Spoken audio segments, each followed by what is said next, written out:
Hey, coaches, welcome to another Football Scoop Online Clinic. Today we've got Wes Anderson, New Palestine, Indiana special teams coordinator. He's going to talk about varied alignments on your kickoff team. So, Coach, the floor is yours. Thank you, Coach. Thanks, everybody, for being here. First thing I'll do is put my information on the screen here. So if you have any questions after the clinic, feel free to contact me. Our program's an open book, so anything you guys want, you want to talk offense, defense, special teams, whatever, let me know. We're happy to share film. We're happy to share clinic stuff.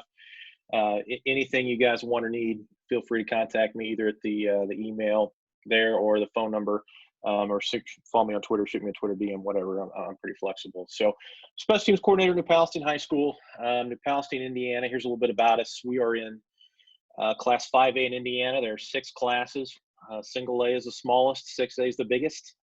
We are a 4A school by enrollment, but Indiana has a tournament success factor, which we've played up a class for 5 years now. We're a suburb of Indianapolis, about 20 minutes outside of Indy on the southeast side. Last 7 seasons, we're 88-4. We are the back-to-back state champions in Class 5A. We have 3 state championships and a runner-up in 7 seasons. So a bit of background about our program, and I always show the offense and the defense stuff just so you have an idea of kind of what happens to us on special teams. So here's a little bit about our offense. 52 points a game, 6,000 yards, a bunch of records that we've broken down here with our offense. Led the country in scoring once. We've led Indiana in scoring every year but once. And then defensively, we give up 12 a game, pretty stingy, a lot of turnovers, and a lot of tackles for loss. So I always mention those things because I think it's important to have a picture of what your special teams looks like in terms of what you use the most frequently. So these are our averages in the last 3 seasons. As you can see, we kick off a ton, we kick a ton of extra points, and we force a lot of punts. And then we don't run very many kick returns, or we don't punt very often, and our extra point team is on the field a little bit more than once a game. So like it says there, that bottom point, we put a lot more thought and effort into the top 3 items there than we do into the bottom 3. And we're going to talk about our kickoff team here in a little bit. But actually, we do some really unique things on all 3 of those teams. Our extra point is a little bit unique because we build a 2-man shield in front of the block, and because our opponents punt so frequently, we're a full-time punt block team. So happy to talk about that if you guys just want to shoot me a message as well. So talk about our special teams unit. We call ourselves Red Berets. So the red and white fits well with our school colors, obviously. I'm a big military guy, and my family lost a lot of family members in World War II. So, I try to tie that in. The kids know that. The kids know why it's important to me. Red Berets are worn by the paratroopers. We do the T-shirt thing. Everybody does that. But this little part of the airborne creed right here is on our T-shirts. So I think it's really important. I shall always realize that battles are won by an army fighting as a team, that I fight first and blaze path on the battle for others to follow and to carry the battle on. So that's kind of who we are. That's our identity on our special teams. Our kids embrace it. Our kids love it. And they take special teams really, really seriously. All our best players play on special teams. We're not a 2-platoon program.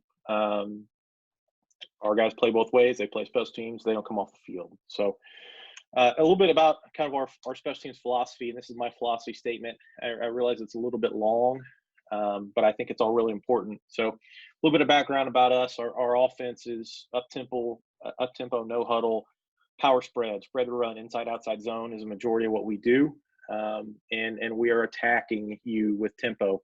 Defensively, we're 3-3 stack, heavy blitz, play a lot of cover 3, play a lot of cover 0, really want to pressure you. When I became special teams coordinator, it was really important to me to take some of that identity and what we do offensively and defensively and apply it to our special teams as well. So a couple of little pieces I'll point out here. We want to give our offenses short fields, and we want to give our defense long fields, which helps us win. We attack kickers and punters with disciplined but aggressive block schemes, and we punish kick return schemes and kick returners to get the ball back. We want fumbles. We want to punish that guy. We want our offense to come back out. So we'll talk a little bit about that here. Here's a little bit of background about where we came from on our kickoff. And when I became special teams coordinator, I'll be honest, we stuck 5 guys on one side of the kicker, and we stuck 5 guys on the other side of the kicker, and we ran down in a straight line and hopefully he ran into one of us, and we were able to get him on the ground. And we really weren't very good. I've never had a kid that could really kick a bunch of touchbacks. We kick the ball in play, and we've got to go chase it and tackle it. Now, if you have a guy that booms touchbacks regularly, probably I'll go outside and mow the yard or do something right now, because this probably ain't going to apply to you, because it's going to take a lot of work to get to that point when you aren't going to need it anyway. So, like I said, my kicker is a touchback with a tailwind kid. 5% touchbacks in 2017, 22 in 2018. He was hurt the whole year last year, so I had to break in a new kicker this year. I think we only had 3 touchbacks the whole year. So before he came back in the playoffs. So like I said, 2017 really stunk on this team. We could only kick it to the 18-yard line. A lot of that was because we started squibbing it on purpose because we were so bad. Gave up big return, so our opponents start on the 30-yard line every time we kick. And when you kick 100+ times in a season, that is dramatic, and all those hidden yards really start to stack up on you. So this last point here is really important. Almost over a quarter of the time, our opponent started outside the 40, which is just flat unacceptable. So kind of in our postseason breakdown, we sat down and kind of tried to think about, what can we do? How can we change this? We need to get downfield better without getting blocked. We need to get our best tacklers down the field without getting blocked, and we need to tackle them deeper in their territory. So here's kind of what we came up with. Went to the clinic circuit and saw some guys present on what they do on kickoff. And we kind of took 2 or 3 different things and made a hybrid of them. So we call our kickoff team the Hitman Kickoff Team. And the way we do this, and I'll show you some diagrams here in a minute, but so we have 7 of our 10 coverage players are the same as they always were. They've got a lane, they've got to line up somewhere, they've got to go run down in that lane, and they've got to maintain their lane integrity. The other 3 guys, though, they have no alignment and they have no assignment. Go wherever you want, so long as you're legal, and then you run directly to the ball and go destroy it. And it's actually been really, really good for us, just in terms of the variety of things we can show. And I'll talk about that in a second. Here are our lanes for those 7 guys that you can see, and we've tweaked this a little bit over the years. And in some of the clips you'll see, we found kind of through experimenting that we had to have a guy in the middle of the field, and these 4 guys used to kind of just handle this half over here, but we didn't really have that dedicated middle of the field player. So that's an adjustment. I'll show you some of the clips where we kind of vacate the middle of the field and we get burned a little bit. So here's how our seven cover the field, and then we'll have 3 other players that are kind of sprinkled in here in different alignments. They all may be over here, 2 may be over here. Obviously, all 3 can't be over here to be legal. You may have 1 and 2.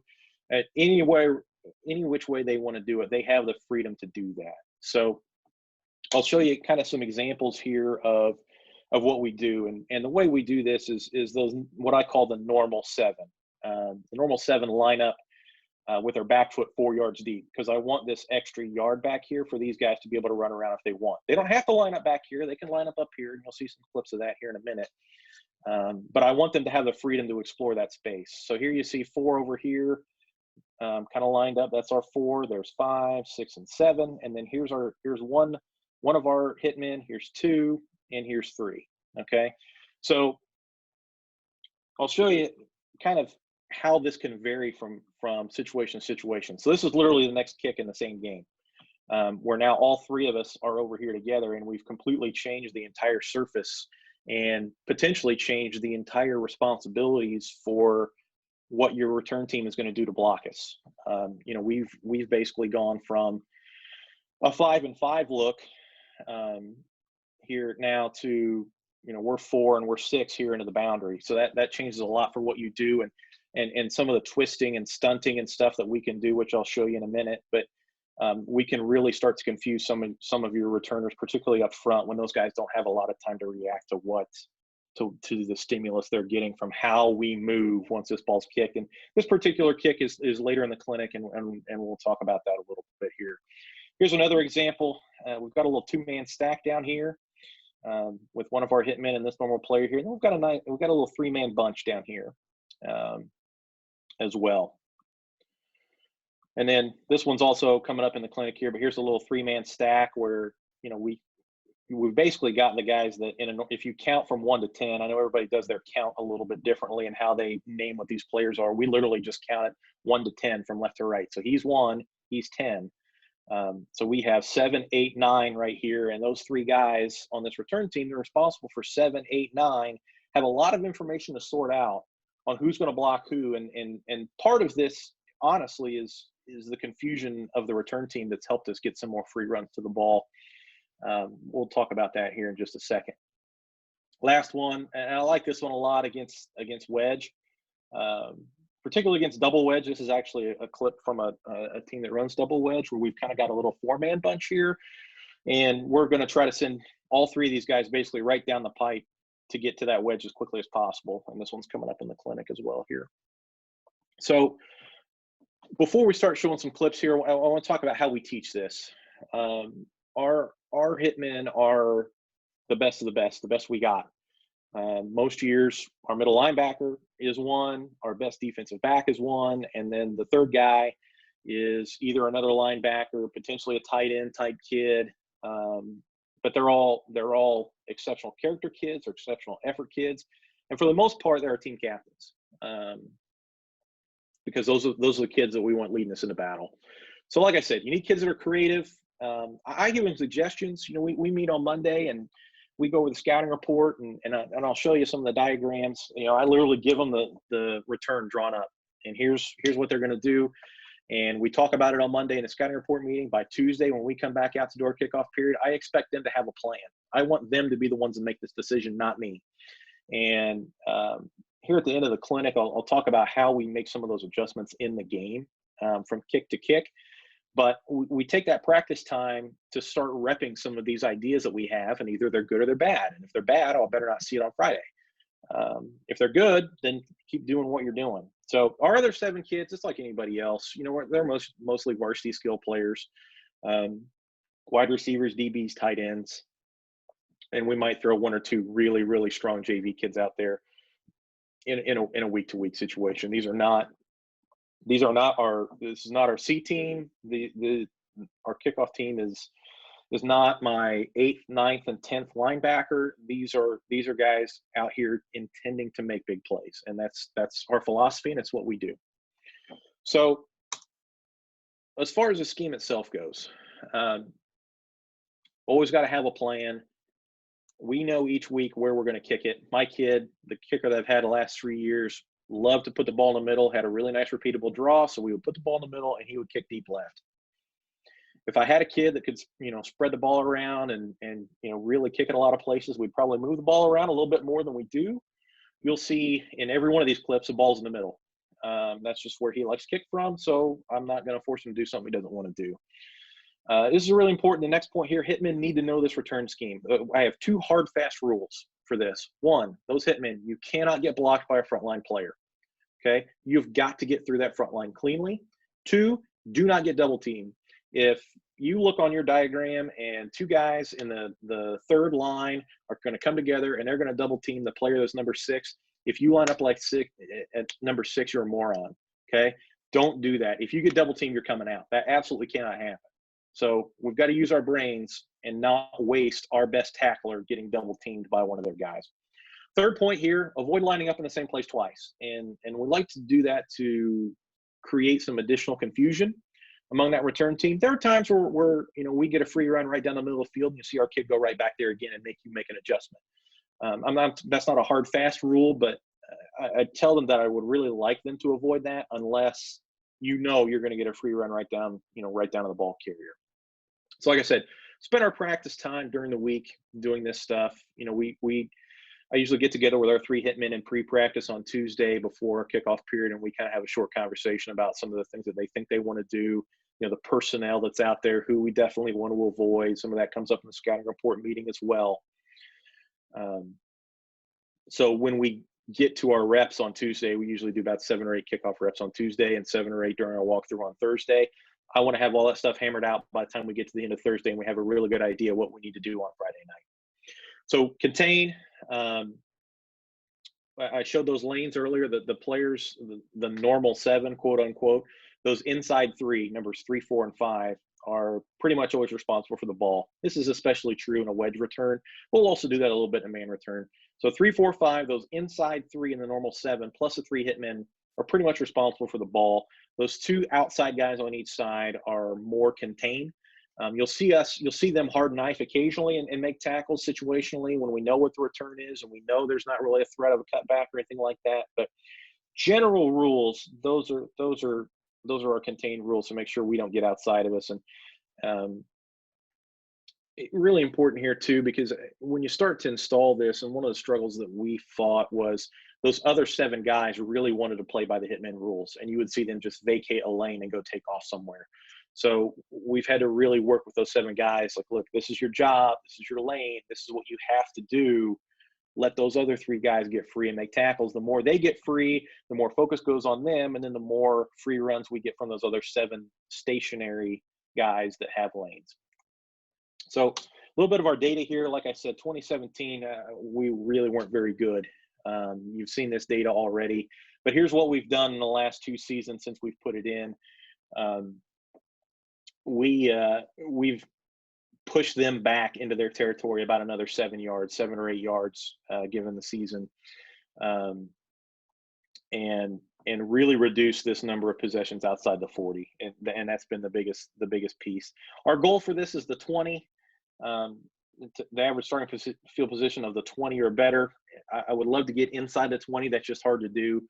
You know, if we could consistently kick it to the 1 or the 2, I think that would be possible. But you know, with the kickers that we have, sometimes it goes to the 2, sometimes it goes to the 12, and that's just the nature of the business. So I don't spend a lot of time sweating the average starting field position data, but I do care about short returns. I do care about making sure that we try to get them as deep in their territory as we possibly can. Like I said, you see here a lot of tackles inside the 20, which is what we want. So let's start talking about this, and I'll show some film here. So this is an example of the return that our kids get in the scouting report, and I literally ripped this right out of the scouting report that I gave to the kids. I haven't changed a thing on this, other than to take the names of the kids, the names of our personnel off of there. But here's an example of a man return that we saw, fairly common variant on a man return with a single lead blocker. So I'll talk a little bit about the background of this team. They only ran this return this way, to our right as we kick off. And these 2 players here were both offensive linemen, and we felt like we could really confuse them. So, you know, the conversations that we had with our hitmen was, let's try to explore what we can do here and try to get there. And our hope was our 3rd hitman, you'll see him kind of line up right next to the kicker here as 5 and try to beat this player down the field as tight to the center as he can. This is a long block to go for this tight end, who also is a little bit bigger body. So you'll see one of us here, and you'll see the other 2 of us kind of messing around over here to show a few different looks. So here's that 3-man stack that I talked about. Again, you'll see our normal 7, 1, 2, 3, 4 here. The player wearing number 7 is 5, 6, 7, and then hitman 1, hitman 2, and hitman 3. Okay. So like I said, you'll see a little 3-man stack here to try to confuse those 2 linemen. And he's going to end up kind of running right by that wing.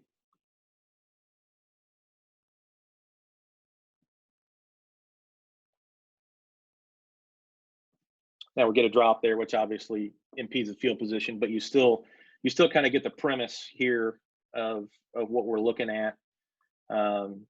Like I said, these were the 2 guys here that we felt like we could really confuse, and what we end up with is one of our hitmen basically gets this free run right here. And these 2 guys actually end up blocking the same kid. They end up blocking this other hitman right here as this play goes on.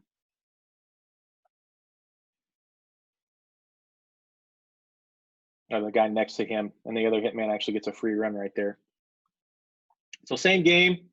A little bit different look. Again, there's a 1 hitman in that same spot. We've kind of gone away from that stack, and we've now gone to kind of a couple of 2-man stacks here. Same premise though, still trying to get those two big guys in the front line to get confused. So they actually come get us this time. This is that 1 hitman. This is the guy wearing jersey number 20. They come get us here, but we still get this free run from our other hitman right down the middle of the field right here.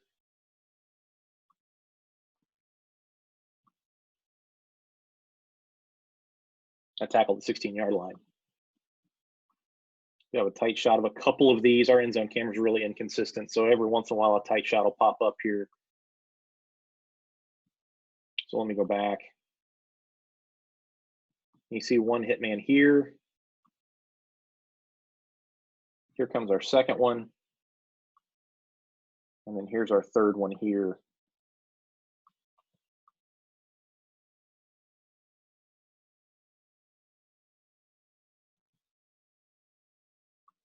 Like I said, we guys got 4-on-1 here, including 2 of our best tacklers, which is obviously the goal here. And there's our third hitman who's working off that block right there. So, you know, the freedom in this is allowing our best tacklers to go wherever they want to be able to make tackles. That's kind of the goal of this. Again, same thing. There's one hitman there. There's one hitman there. We got 2 of them down there completely untouched. It's a little bit different variant on the same thing, though. On the last kick, this guy was standing right here. And he moves in here. He doesn't really do anything different. But you have to understand that he now becomes a different number, right? So when this player was standing here, 1, 2, 3, 4, 5, 6, 7, 8, 9, or 8, 9, 10, right? So now he becomes number 9, and a different player is responsible for him. So all we've done is change the entire surface and the entire way that this team's going to block this return by him choosing to go here on this kick.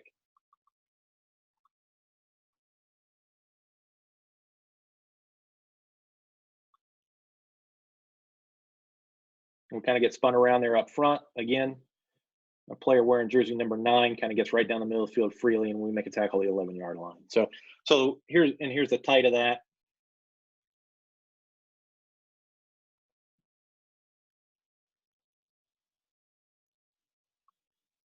So here's another example of man return. I'm going to talk about wedge return here in a second too, and how we handle some of those things. Another variant on a man return, you know, some people will kind of bring these 2 guys together and double. They basically were just hat on a hat, 10 for 10, and hope our return gets free. These 2 guys are a little bit smaller guys. We really wanted to challenge them.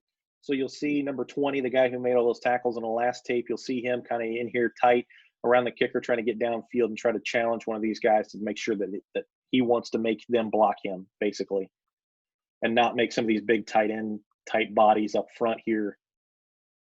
You know, some of these 90 numbers block him. We want to get down to the guys in the 20s and the 30s. So let's go back here. One of the other things that we like to do a little bit is line up one way, you know, and then we can kind of move and stem around a little bit pre-kick. So what you'll see here, we're showing 1, 2, 3, 4, 5, 6, 7, 8, 9, 10. But you'll see 20 loop around 30 here, and you'll see 2 kind of loop around 26. You'll even see the same thing right here as well, to where now all we've done is change the count. Really like to do this against man return. Obviously not super productive against a wedge return, because those guys are blocking areas, not, you know, those are more zone type schemes anyway. But we like to do this just to mess with those man returns a little bit.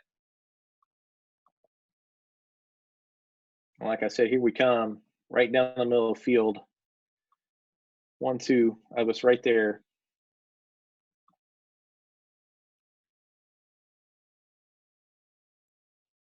And you see our third hitman kind of wiggle his way through from here to here. And he's the guy that actually makes this tackle down here.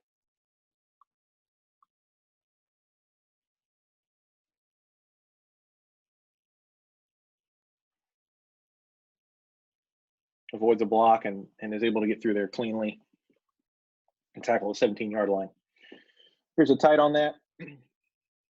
Yeah, I also like this because it actually kind of truthfully gives us a little bit more momentum, and we're hitting that 40-yard line a little closer to full speed, which we really like as well.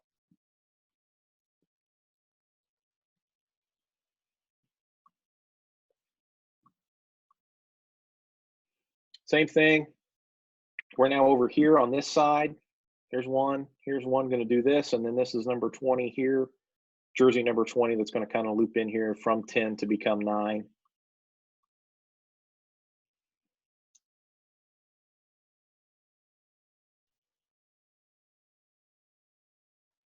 And what you see, this is a great example of them. You know, this was a team and this is our rival. who've played against this kid who's really good. He's going to play in the MAC for us, but they were not going to let him beat us. And what you'll see a lot, here's some great examples of, they make an extra effort to try to contain our 3 hitmen and make sure they get them blocked, and they do.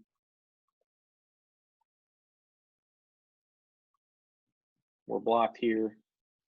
He's going to come block us here. And he's going to block us here. So all 3 of our hitmen get blocked on this, which is fine because we've got 2 other guys right where they want to return the ball that are completely unblocked, that don't even have a hat for him. And when I say completely unblocked, I don't mean, we're shedding a block and winning. I mean that just from the scheme, they don't have a hat for him.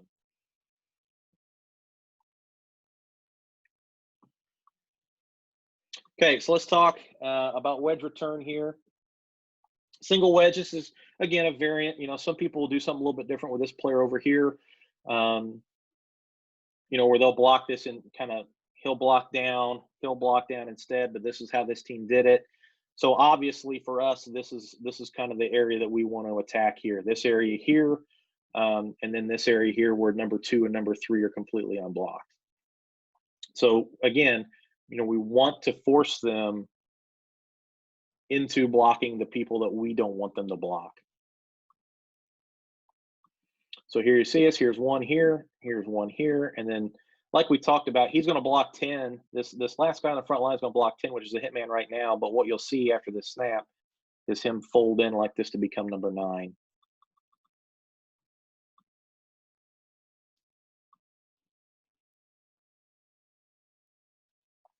And honestly, they block it pretty much the way that we expected him to, right? There's 10. He actually took number 2, not number 1, so number 1 gets a free run. But they've got 4, 5, and 6 blocked, and then everybody else gets a free run of the wedge, including the guy we want. That's our hitman right there, who basically runs around the outside of the wedge, and we make a tackle at the 13-yard line. A little better view of that one from the tight here. Let me go back a little bit.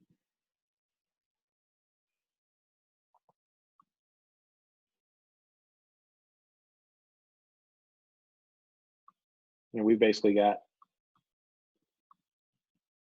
2, 3, 7 hats at the ball here, which is obviously what you want. 7 free hats right there, with 1 lead blocker in front.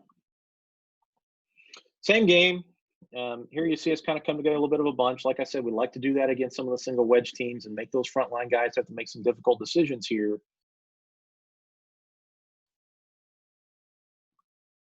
Same thing. There's 1 hitman. There's 2 hitman. The 3rd one gets blocked, but we get free here and we get free here. So, because he gets blocked, we actually get 2 guys free. And again, make a tackle at the 16-yard line. A tight view of that as well.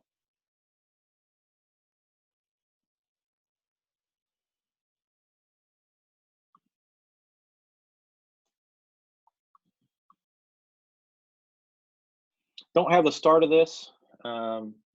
There's one, and it looks like our other one is about right there.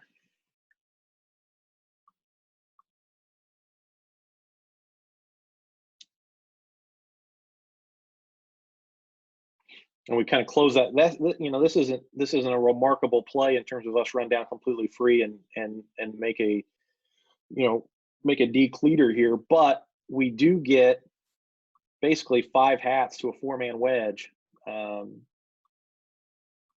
which is what we want. We always want an extra hat on that wedge than we get otherwise. We're kind of choking down at the 21-yard line.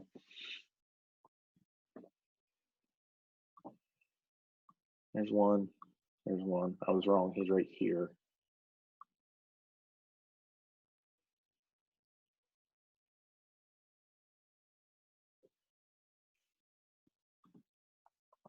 Okay, so here's a wedge return. I'm going to talk about like another traditional single wedge here in a minute, but this is another variant on a single wedge. So a little bit different look here, and basically by scouting report, based on our rules, you should never get double teamed. We're not going to be 7, and we probably shouldn't be 8, 9, or 10 either. So we're pretty much going to end up playing this from this 2/3 of the field over. And you'll see us a couple times try to kick this ball in the opposite corner and go chase him down this way. This was the only way they ran this return. This was not flipped over and run both directions. So you'll see us try to kick it down in this corner. We miskick a couple. We actually kick them down here behind the wedge, but you'll see us try to get in behind. We'll loop this wedge a little bit and try to chase it down from behind. So like I said, there we are. We're here. He's probably going to end up doing this, if I remember right, to get away from being 7 or get away from being 8.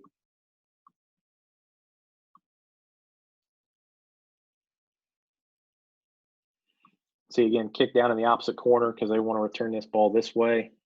You kind of see this two-man, these 2 of the 3 wedge coming to set this up. We're able to string him out. That's actually our edge guy. That's our edge player. That's him that makes that tackle there.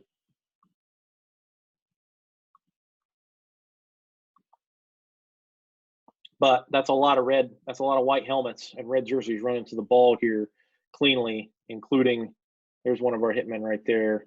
Here's another one right here. And we kind of feed him down to that edge player and make a tackle. Same game, here. We're going to test the waters here a little bit on this one, and I kind of give him the authority to do that until he screws it up. And the hard, fast rule is, don't get double teamed. But he felt like he could beat that double team down there, and he did. They're already bringing this wedge over here to try to get to us here, and he's able to beat this wedge around the back.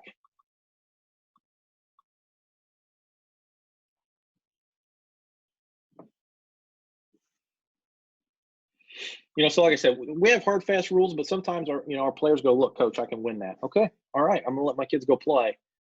Now, if he tells me he can win that and then he loses that, well, then he's not gonna play football for New Palestine anymore. Another one in the same game. Down here, here, and here. So you see him, he became 9 last time. Now you'll see this is jersey number 20 I'm talking about. Last time he was down here and did this. He's bumped in a player, now he's going to do this to become number 7.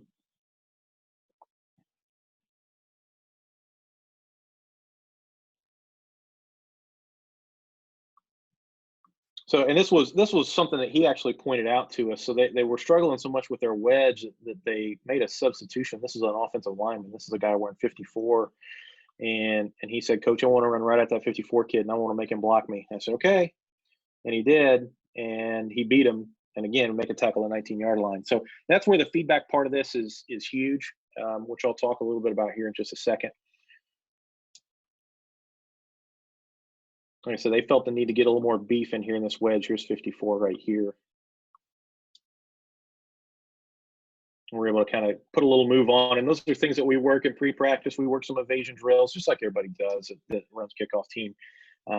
Same principles and same rules apply. So here's a double wedge. Pretty common. There's really only about one way to run double wedge, if I'm honest. So here it is. This is a semi-state game in 2018, and our emphasis against double wedge is always to try to do stacks and bunches and confuse that front wedge and try to get through that front wedge cleanly. Ideally, you get through it before it sets. Sometimes you can, sometimes you can't, depending on the personnel and the depth they set at. And this week, this team, this was kind of our goal, was to try to beat that front wedge down there. Here's one. Here's a little bunch that you see. We're actually going to twist this. We're going to twist this like this. He's going to fold in here, and then this is the normal quote unquote 5. He's just going to go right down the middle like that.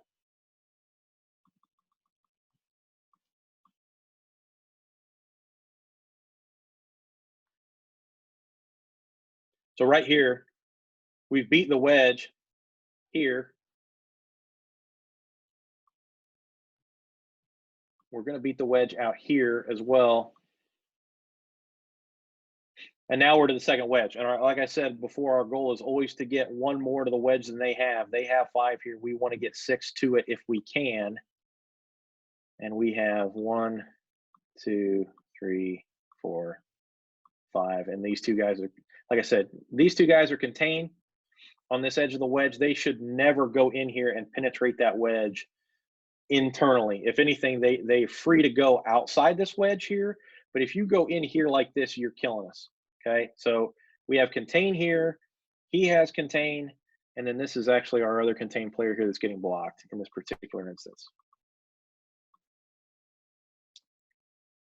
And our contain players are kind of sitting there as he kind of dances around and we make a tackle at the 19-yard line. Here's from the tight. There's one of us. There's 2. There's 3.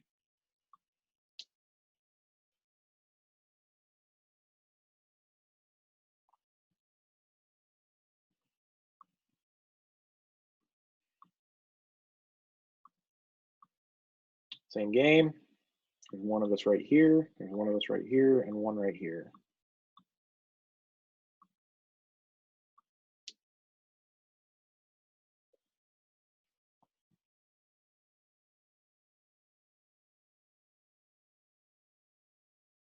And some good swarm tackling right there.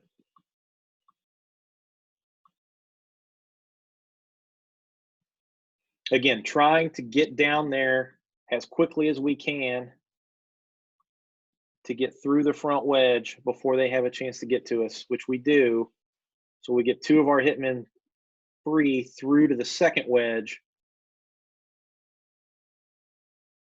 And we evade there, and then those 2 contained players right here are here to clean it up when he tries to bounce this outside the wedge. That's one of the keys for us is you cannot let him bounce outside the wedge. You've got to make him stay inside on that.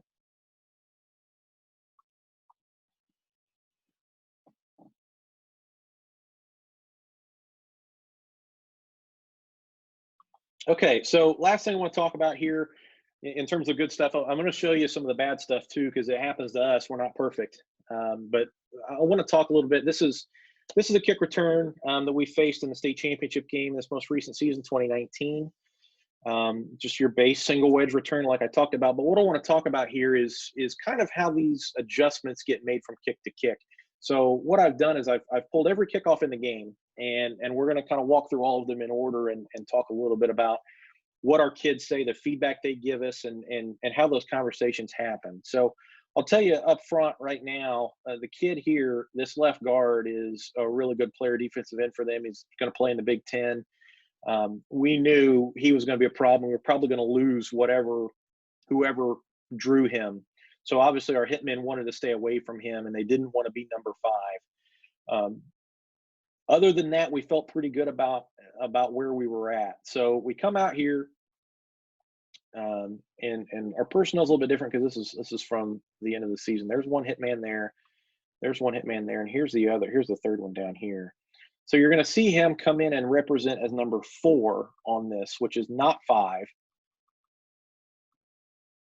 But 11, which is the defensive end that I'm talking about, 11 is going to block him. So they've made an adjustment here to their return, and he gets blocked by 11. Now, up top, he's going to fan out here for 10, which is a slight adjustment from what we saw on tape, which happens.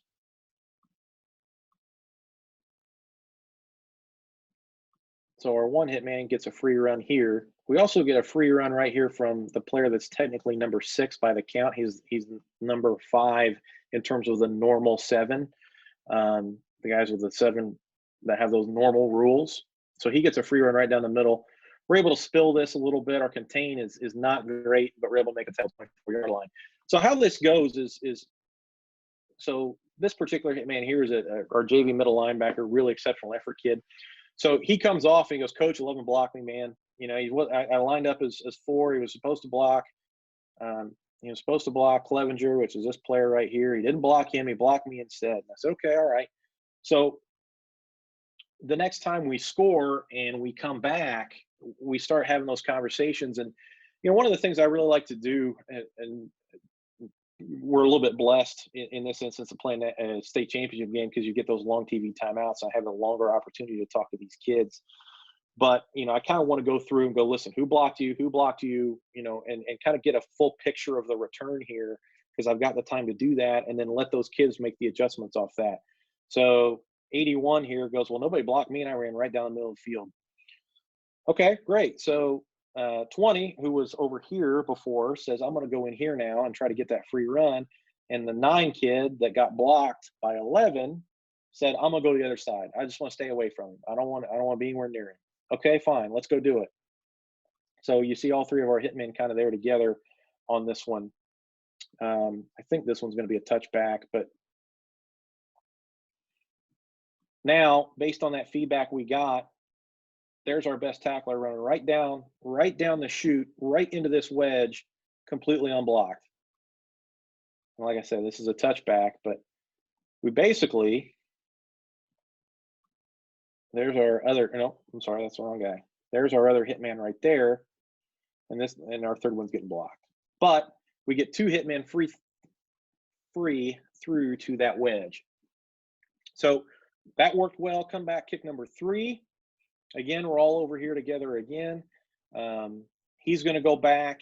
He got the free run last time. He said, I'm going to go back. I like trying to be able to avoid that wedge and kind of do this from down here. I like that angle a little better. Sure, fine, go do it. And here we go on kick 3, which I believe this one is actually returned, if I remember correctly. So now you see, here's kind of the wrinkle, where really he's 1, 2, 3, 4, 5. He's really almost playing a 7 here, but he's going to come all the way back in to be 5 and try to get that free run that we've had the last 2 kicks as well. So you can kind of see how our kids make those adjustments here. And again, they're allowed to make adjustments too, so they block us, right? So they block us. 11 now has started to block the guy he was supposed to block. That's what we expected. Again, another touchback, but hitman there. We were able to break that block there, and we've got our contained players coming to set the edge of this wedge. So next kickoff, he says, I'm going to go back over there. He's blocking 2 now, 11, the big guy that we want to avoid. He's blocking 2. I want to try to go over there, and I'm going to try to do this. And I said, okay. I said, I'm going to be real upset with you if you're wrong. And he blocks you. And he says, Coach, I got it. Let's do it. And I said, okay, we're going to do it. Again, here's 20 up here, going to do this. Now 7 is the guy, jersey number 7 is going to scoot in front here and try to see what happens if we can get that free run through the middle of the field again, or if that's a permanent adjustment for them.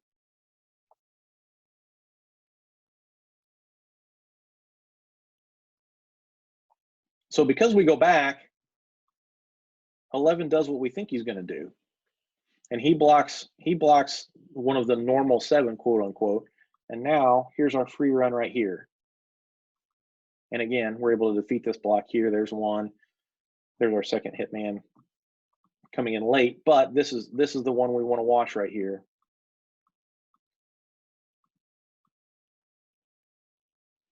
And he's able to kind of run around the edge of that wedge. We've got 2 hitmen, 2 of our 3 hitmen right here, meeting the ball carrier at the 15-yard line. So there's kind of a look at how this happens in a game. I've got one more to show you here.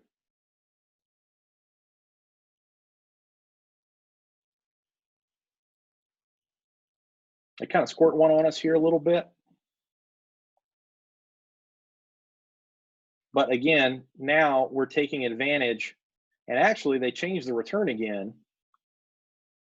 here, and they've got 11 now coming all the way over here, and I'm not exactly sure what he's looking for. I think he's looking for this free run right here. And we get this free, and now 35 is going to try to peel for this. So we get them to adjust their return in the middle of the game, which is also something that I think is a positive in terms of getting them to do things that they're not normally used to doing. and we kind of squirt one out there, but we still make a tackle at 28-yard line. So there's kind of a look at how that happens and the feedback that the kids give me.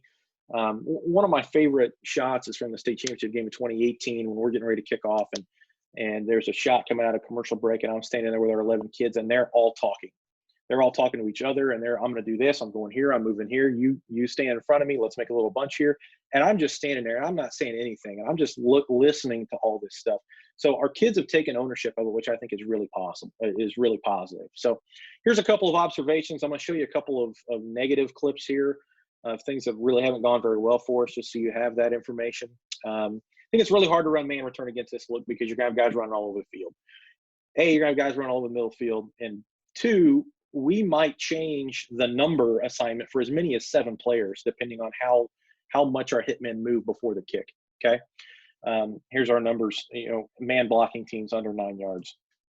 We've done a really good job of stuffing that wedge, like I talked about. Trying to get more guys to the wedge than they have is always our goal, and to make them bounce in our contain. And like I talked about this a little bit before, I'll show you this Music City Miracle that we get here, and some of the over squeezing problems that we've had. So, like I said, I'm an open book. I realize that showing you crappy film and bad plays is not general good form in a clinic, but I want you guys to, if this is something that you guys want to do, I kind of want you to understand the problems that come with this as well. So we really hose ourselves here. We've got 9 guys, including the kicker, over on this side of that hash. And they reverse field on us, and they send four big dudes at our 2 little tiny dudes, and it does not go well.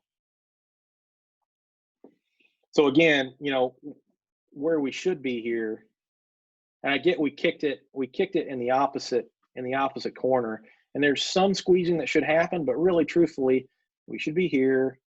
We should be here. He should be, honestly, same side goalpost. This is our middle of the field player. This is our same side goalpost player here. And we've got hitman. We've got splitting hash and numbers. And then we've got outside numbers as well. So that's what we should be. We do a really bad job. And we get outflanked big time here for the tune of about a 55-yard return. So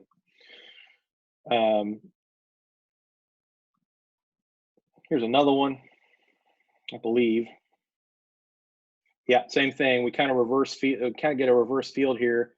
I mean, he really should sit right here. This dude's the last line of contain. And what you'll see him do for just a second here is poke his head inside, because he has vacated this hole. So he tries to make up for that mistake. He gets hooked. And now we're out the gate again. Again, lane integrity among those 7 is super critical. I think this one's the old Music City Miracle here. It is. Yep. So I'll show this to you from the tight because it's a lot better look.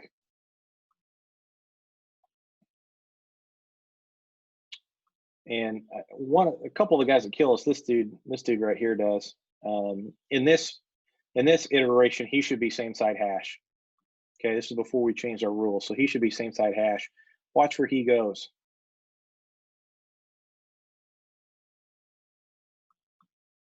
He almost knocks the ball down.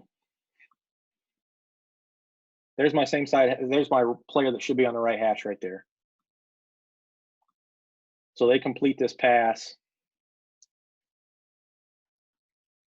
And we're okay. We have 1 contained player left. We're 1-on-1 here, but we make a really bad attempt at a cut tackle. And he gets away from us.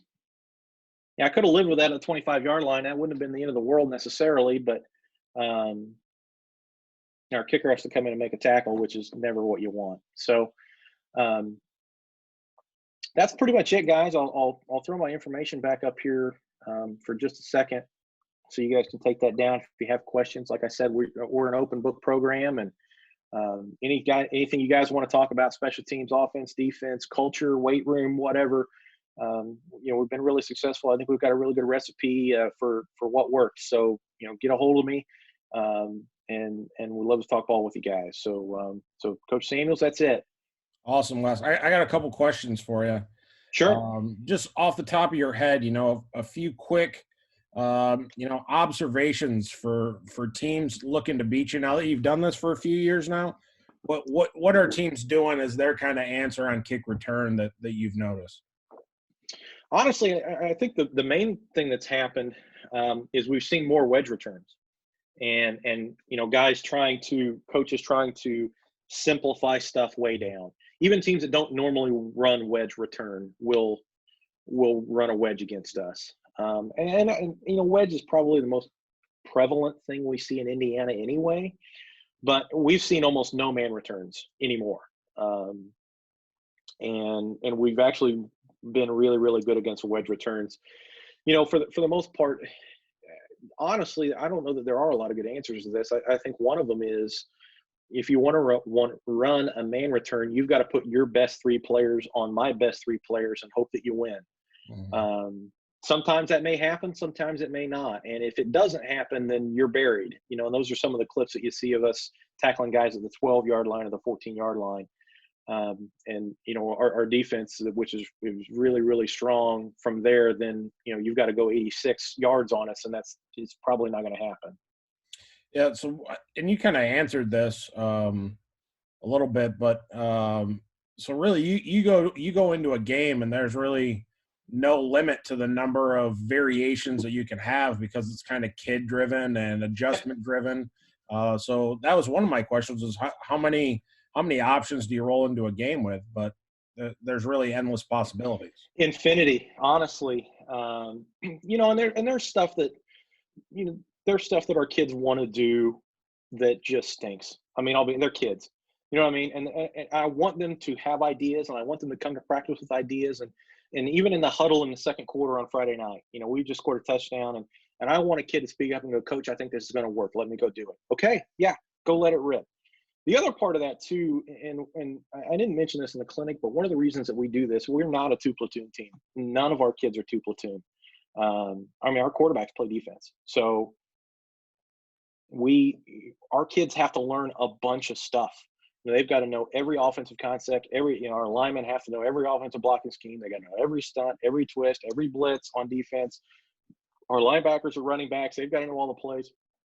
It's so much for our kids that I didn't want to put a system in where they had to learn formations and learn alignments and rules, and I didn't want to put more stuff in their head.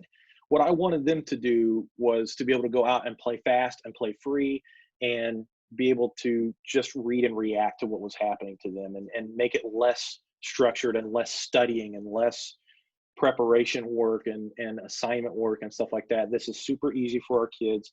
They know it, they get it, they love it, and they just go out and play on Friday. And it also prevents you from being vanilla, which every special teams coordinator that faces you hopes for is to have a level of comfort with what you're going to come out in, and that this takes that away, which I really like. Yeah, and that's one other thing I'll say about that too is I think one of the reasons we were so bad in 2017, we had 2 or 3 good tacklers out there, but and I do this too on kick return. When I look at your kickoff team and I study your kickoff team, if you've got one dude that makes 40% of your tackles, guess what? I'm going to double team that kid.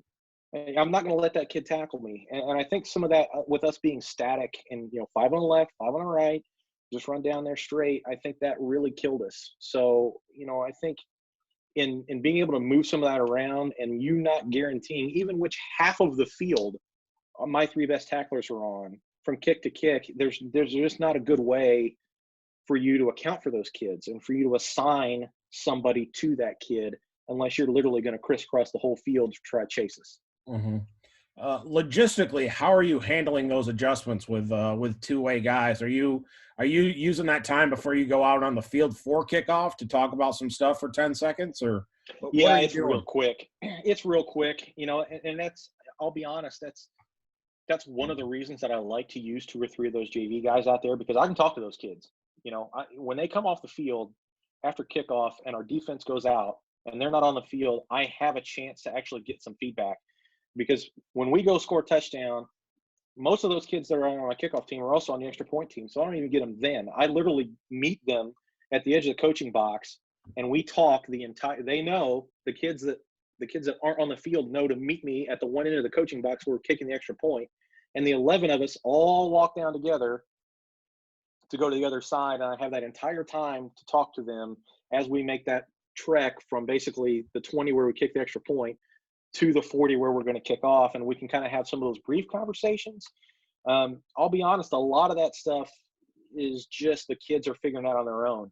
And that's what I like about it, because I don't have a ton of time to coach it. I don't have a ton of time to practice it. I get 20 minutes, 15 minutes a week of kickoff time anyway. So giving the kids the empowerment to kind of figure that stuff out on their own. If I need to make a little adjustment or something I didn't like, I can do that. But for the most part, they're just going to go out there and figure it out on their own. Yeah, I think there's a lot of value in that. I appreciate you taking the time to join us, Wes. Yeah, sure thing, Coach. Thanks.